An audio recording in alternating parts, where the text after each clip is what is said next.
Good morning. Welcome back to another Comprehensible Input vlog. Today we are going on a date, aren't we, Helena? Yeah. Helena is sorting out my parcel, my package that I am returning. So on the way to our date, we need to stop off at a local Spar shop to hand in the delivery.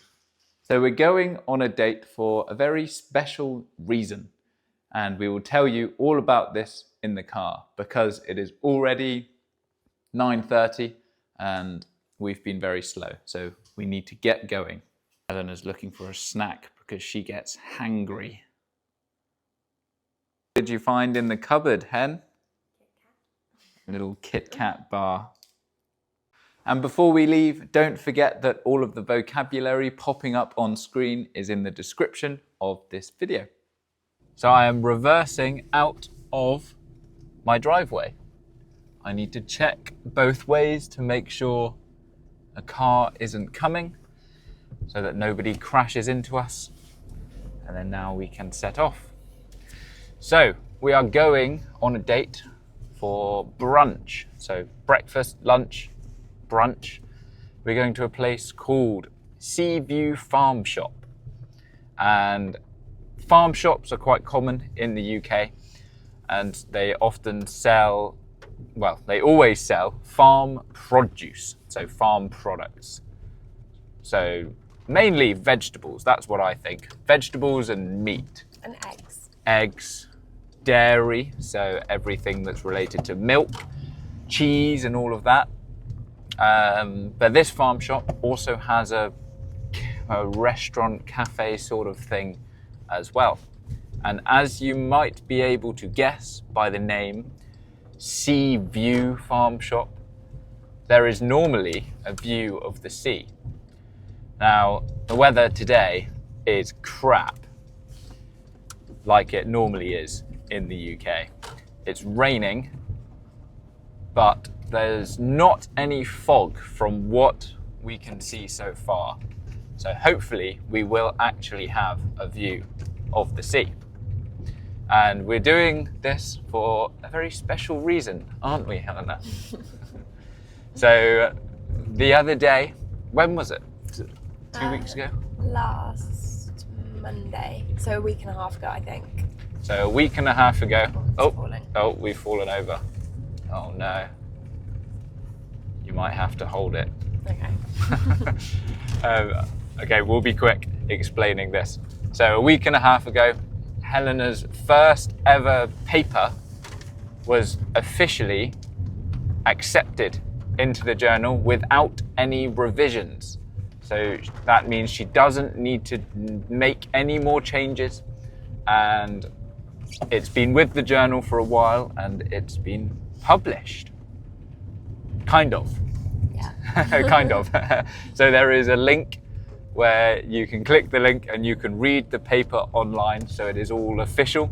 It's not yet in any of the journal's publications because that takes a long time, but it will be in one of the next ones that are released, which is very exciting. Especially as a PhD student, releasing your first paper is a big milestone. Yeah. Yeah, so I sent it to the journal back, I think in September time, maybe, September, October. And so when you send a paper to a journal, the editor, so someone that works for the journal, reads it and sees whether they think it will fit with their kind of their journal, I guess, the aims and topics in their journal, and they decide whether they think it's good enough for their journal as well. And if they're happy with it, they then send it to some reviewers. So there's usually about 3 reviewers. I actually had 4 on this paper, but I think usually 3 is the norm. So I had some suggestions from 4 reviewers. They came back, I made some changes, sent it back, and then 2 of the reviewers had some more suggestions. So I made a second lot of revisions, and sent it back probably a month and a half ago, and then I found out that now all of the reviewers and the editor are happy, so it will be published, which I'm really excited about. Yeah, very, very exciting. Yeah. It's been quite disheartening when you, like, every time you get the, it's not a rejection, but every time you get it back and they're like, oh, change this, and because the changes take so long, and you think it's amazing and perfect, which it is, but then they want you to change something else and change something else. So yeah, I mean, it's okay because it's just part of the process. All researchers, if they're publishing papers, they'll go through revisions. They're never accepted really on the first kind of time that they're sent off, but it's really helpful as well having feedback from the experts in the field, literally the top people in my field. So yeah, it's really helpful, and it'll be helpful for my final kind of exam at the end of my PhD because I would have had feedback from the top people already. But yeah, sometimes the revisions do take quite a while. I think for the paper that's being published now, the last lot of revisions didn't take too long, but I've got another paper that is with a different journal currently, and I had the first round of revisions that I sent off last week, but those revisions took ages, took like a month and a half, I think, because some of the reviewers had suggested lots of papers that could be included kind of in the introduction and discussion, so it was a lot of reading and then trying to apply to my work. So yeah, it was a little bit frustrating, but it's better than just being straight up rejected from a journal, because it's just part of the process, and I know my work will be better in the end for it. So it's good in the long run. It's worth it. Yeah. But for now, we're celebrating the first one that has gone through that process and made it out the other side. So yes, we will see you. Not when we're there. We've got a couple of errands to run before we do that, but we will see you shortly.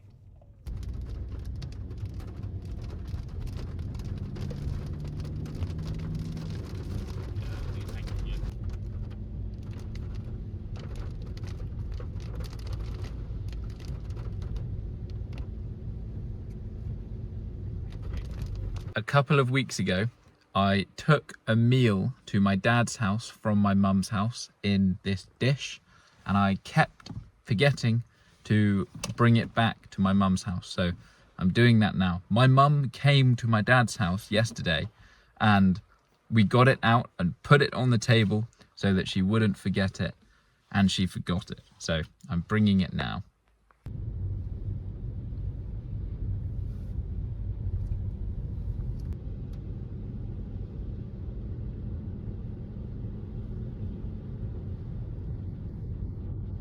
We are now in a town called Delabole, but I need to be quick because I'm parked on a junction. So I need to hand in the delivery to the Spar shop.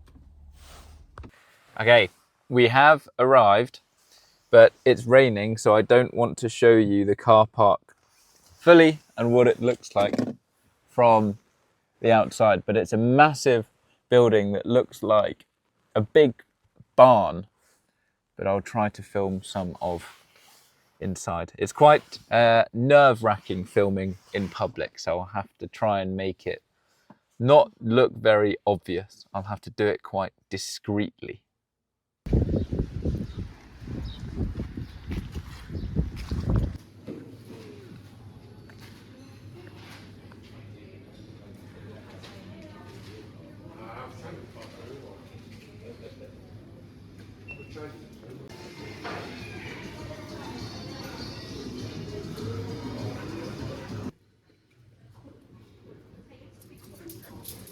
Helena is getting her cutlery.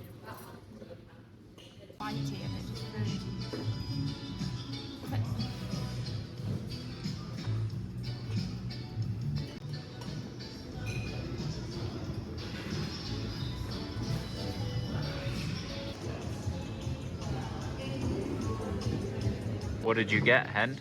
I got a cappuccino. And I got a latte. So we both had full English breakfasts, which on the menu they called the Cornishman's breakfast, which was essentially the large version. So this included 4 slices of toast.